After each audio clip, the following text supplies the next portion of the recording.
অবশেষে সন্ধ্যায় ফাইনাল সিদ্ধান্ত শেখ হাসিনার। ভারত থেকে আজ রাতের ফ্লাইটে দেশে ফিরতে চান শেখ হাসিনা। এদিকে মহাবিপদে ফেসে গেল তারেক রহমান। ভয়ঙ্কর সিদ্ধান্ত নিল সেনাপ্রধান ওয়াকারুজ্জামান। কি এমন সিদ্ধান্ত নিয়েছেন তিনি যার জন্য ক্ষমতা হারাবেন বিএনপি সরকার? তাহলে কি এবার ঘুরে যেতে পারে ক্ষমতার চাকা এবং আবারও ক্ষমতা ফিরে পেতে পারেন শেখ হাসিনার দল আওয়ামী লীগ? এই সম্পর্কে কি বলছে গণমাধ্যম বিস্তারিত আপনাদের প্রমাণ সহকারে দেখিয়ে দেবো এই ভিডিওর মাধ্যমে, তাই না টেনে সম্পূর্ণ ভিডিও দেখুন। আমরা সবাই টাকা দিলে শেখ হাসিনা আবার বাংলাদেশ সামনে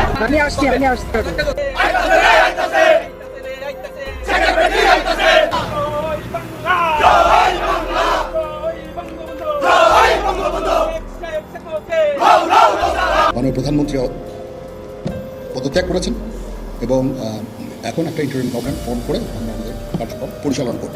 ইনশাআল্লাহ আপনাদের যত দাবি আছে সেই দাবিগুলো আমরা পূরণ করব এবং দেশে একটা শান্তি শৃঙ্খলা ফিরিয়ে নিয়ে আসবো।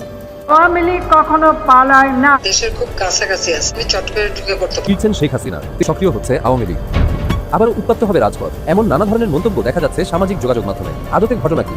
সত্যিই কি কার্যক্রম নিষিদ্ধ দলটি কোনো গোপন পরিকল্পনা করছে? আসসালামু আলাইকুম, জানিয়ে দেবো এই মাত্র সর্বশেষ গুরুত্বপূর্ণ আপডেট খবর। দর্শক এতক্ষণ শুনছিলেন সংবাদ শিরোনাম, এবার থাকছে বিস্তারিত। তার আগে ছোট্ট একটা রিকোয়েস্ট করতে চাই, যারা এই ধরনের নিউজ লাইভ দেখতে ভালোবাসেন দেরি না করে চ্যানেলটি সাবস্ক্রাইব করে বেল আইকনটি অন করে দেবেন। তাহলে কথা লম্বা না করে চলুন ভিডিওটির বিস্তারিত দেখতে থাকি। দিল্লির নির্বাচন থেকে শেখ হাসিনার দেশে ফেরার ঘোষণায় সকল পক্ষ যেমন ভয় পেয়েছে, তেমনি শেখ হাসিনাকে কোনো শর্ত দিয়েই ফেরানো সম্ভব নয় বলে বিশ্বস্ত সূত্রগুলো নিশ্চিত করেছে।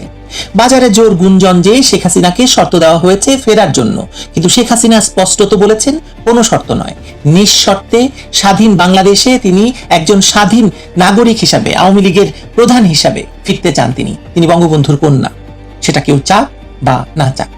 এই ঘোষণাটি বাংলাদেশের রাজনীতিতে এই মুহূর্তে সবচেয়ে বড় ভূমিকম্পের মতো। কারণ শেখ হাসিনার দেশে ফেরার ঘোষণা কেবল একটি ব্যক্তিগত সিদ্ধান্ত নয়, এটি বাংলাদেশের রাজনৈতিক সমীকরণকে আমূলে বদলে দেওয়ার একটি ঐতিহাসিক বার্তা। যে বার্তাটি শুনে বিএনপি, যুদ্ধাপরাধী জামায়াত, জুলাই সন্ত্রাসীদের দল এনসিপি সবার হয়ে গেছে, হাঁটু কাঁপছে। এখানে ইতিহাসের একটি অসাধারণ পুনরাবৃত্তি আছে। ৪৫ বছর আগে ১৯৮১ সালের ১৭ই মে ভারতে দীর্ঘ ৬.৫ বছরের নির্বাসন শেষে মাত্র ৩৩ বছর বয়সী শেখ হাসিনা দেশে ফিরেছিলেন।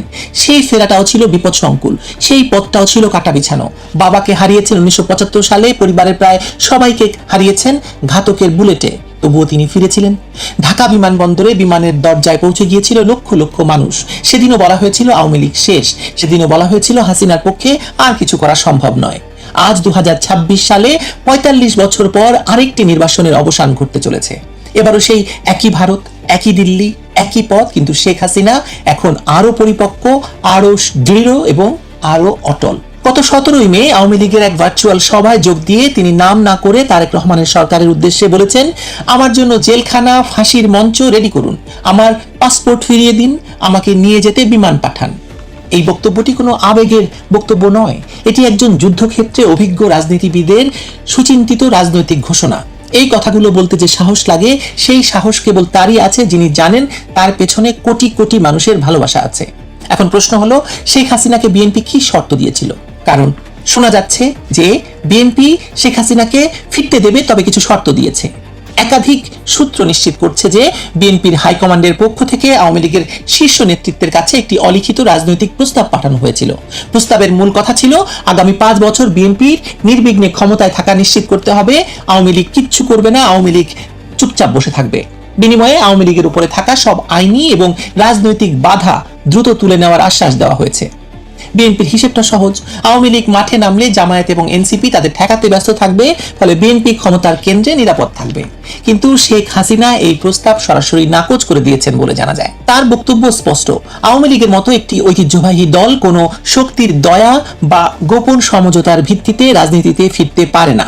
১/১১ সময় শেখ হাসিনাকে এরকম অসংখ্য প্রস্তাব দেওয়া হয়েছিল, শেখ হাসিনা মানেননি।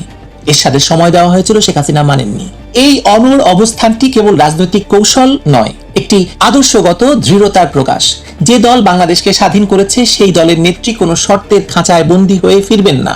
এই বার্তাটি সারা বাংলাদেশের কোটি কোটি সমর্থকের হৃদয়ে আগুন জ্বালিয়ে দিয়েছে। এখানে শেখ হাসিনার বিরুদ্ধে দায়ের করা মামলার প্রসঙ্গটিও আলোচনায় আসা দরকার। শেখ হাসিনার বিরুদ্ধে যে ট্রাইব্যুনালে বিচার হয়েছে সে সম্পর্কে তিনি নিজেই বলেছেন যে এটি ক্যাঙ্গারু কোর্ট, ক্যাঙ্গারু ট্রায়াল। তিনি স্পষ্টভাবে বলেছেন, ইউনূসের অবৈধ অন্তর্বর্তীকালীন সরকার বেআইনিভাবে 4 বার অধ্যাদেশ জারি করে এই আইনে 37টি পরিবর্তন এনে ট্রাইব্যুনাল পুনর্গঠন করে আমার বিরুদ্ধে মিথ্যা এবং রাজনৈতিক উদ্দেশ্য প্রণোদিত বিচার কার্যক্রম পরিচালনা করেছে। এই কথাগুলো সত্য। যে ট্রাইব্যুনাল মুক্তিযুদ্ধের চেতনা বিরোধী রাজাকারদের বিচারের জন্য তৈরি হয়েছিল, সেই ট্রাইব্যুনালে বসানো হয়েছে মুক্তিযুদ্ধের চেতনা বিরোধীদেরই। এই বিকৃতি বাংলাদেশের ইতিহাসে এক অন্ধকার অধ্যায় হয়ে থাকবে, কোনো সন্দেহ নেই।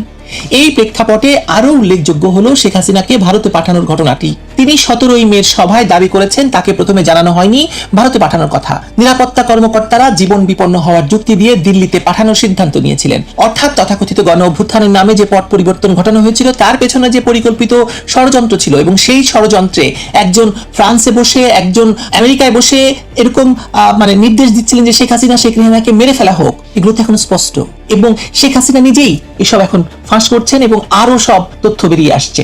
এই মুহূর্তে তারেক রহমান সরকারের প্রতিমন্ত্রী মীর শাহে আলম, যে কিনা শুধু প্রতিমন্ত্রী নয়, তাকে তারেক রহমান অর্থ মন্ত্রণালয়ের সংসদীয় কমিটির মেম্বার করেছেন, তাকে ব্যবসা দিচ্ছেন, বাণিজ্য দিচ্ছেন, তার ছেলের নামে 4-5টা ইউনিয়ন হয়ে গেছে, তার নামে হয়তো কদিন পরে বগুড়া জেলার নাম বদলে যাবে। সেই লোক বলছে আওয়ামী লীগকে আর বাংলাদেশের রাজনীতিতে ফিরতে দেওয়া হবে না। ভাবুন একবার, চোরের মায়ের কত বড় গলা। আগামী 23শে জুন আওয়ামী লীগের 77তম প্রতিষ্ঠা বার্ষিকীকে কেন্দ্র করে তিনি সতর্কবার্তা দিচ্ছেন। বগুড়া একটি হাসপাতালের অনুষ্ঠানে দাঁড়িয়ে এই হুঙ্কার দিতে হচ্ছে তাকে। এটা তার তো ভয়। তিনি যখন এই হুঙ্কার দিচ্ছেন, তার ভয়ে তার হাঁটু কাঁপছে, বোঝা যায়। এই প্রতিমন্ত্রী যে দলের হয়ে কথা বলছেন, সেই দলটি ক্ষমতায় আছে, সংসদের 2/3 আসন আছে, পুলিশ প্রশাসন হাতে আছে। তবুও 23শে জুনের আওয়ামী লীগের প্রতিষ্ঠা বার্ষিকী নিয়ে এত ভয় কেন বাপু? কারণ ক্ষমতার আসল পরীক্ষা হয় রাজপথে, আর রাজপথের মালিক এখনো নির্ধারিত হয়নি কে। বিএনপির ভেতরেও এই সমীকরণ নিয়ে তীব্র অস্বস্তি আছে। দলটির একাংশ ভাবছে শর্ত মেনে আওয়ামী লীগ ফিরলে জামায়াত এবং এনসিপি বিএনপির ওপর চরম ক্ষুব্ধ হবে, আর শর্ত না মানলে আওয়ামী লীগ নিজেদের শক্তিতেই ফিরবে। তখন বিএনপির হিসেব আরো জটিল হয়ে যাবে। এই দ্বিধার মধ্যে আটকে থাকা বিএনপির কাছে শেখ হাসিনার কোনো শর্ত নয়, বা শর্ত দিয়ে শেখের বেটি ফিরবে না, এই ঘোষণাটি আসলে ভয়ঙ্কর ভূমিকম্পের মতোই। কারণ এই ঘোষণা বিএনপির সকল কৌশলী হিসাব উল্টে দিয়েছে। রাজনীতিতে একটি প্রবল সত্য আছে, যে নেতা ভয়কে জয় করতে পারেন তিনি ইতিহাস তৈরি করেন। শেখ হাসিনা 1981 সালে ফিরে ইতিহাস তৈরি করেছিলেন। 2007 সালে 1/11 সময়ে সামরিক সমর্থিত সরকারের সময় কারাগারে বসেও তিনি মাথা নোয়াননি। আর আজ 2026 সালে দিল্লির নির্বাসন থেকে তিনি আবার সেই একই বার্তা দিচ্ছেন, আমি ফিরবো, কিন্তু কারো শর্তে নয়, কারো দয়ায় নয়। ফাঁসির মঞ্চ তৈরি থাকলেও ফিরবো, কারণ বাংলাদেশ আমার, এই মাটি আমার, এই মাটি আমার বাবার রক্তে সিক্ত, এই দেশে আমার ফেরার অধিকার কেউ কেড়ে নিতে পারবে না। শেখ হাসিনার এই দৃঢ়তা, এই অকম্পিত মনোবল, এটি শেখ হাসিনাকে আলাদা করে রাখে বাংলাদেশের রাজনীতির সকল প্রতিপক্ষ থেকে। এটা তারেক রহমান নয়, যিনি বলেন যে আমার ফেরাটা তো আমার উপর নির্ভর করে না, আমার ফেরাটা নির্ভর করে বহু কিছুর উপর। শেখ হাসিনা ফিরে আসেন বাংলাদেশের মানুষের উপর ভর করে। বাংলাদেশের বাকি রাজনীতিকরা ভয় পায়, তারা শর্ত দেয়, তারা নিষেধাজ্ঞা জারি করে, আর শেখ হাসিনা বলেন প্রস্তুত থাকুন, আমি আসছি। প্রিয় দেশবাসী, আপনারা যারা ভিডিওটি শুরু থেকে শেষ পর্যন্ত দেখেছেন, আপনাদেরকে অসংখ্য ধন্যবাদ। যদি ভিডিওটি ভালো লেগে থাকে একটা লাইক, কমেন্ট এবং শেয়ার করে দেবেন। তাহলে সুস্থ থাকবেন, ভালো থাকবেন। দেখা হবে পরবর্তী ভিডিও। আসসালামু আলাইকুম।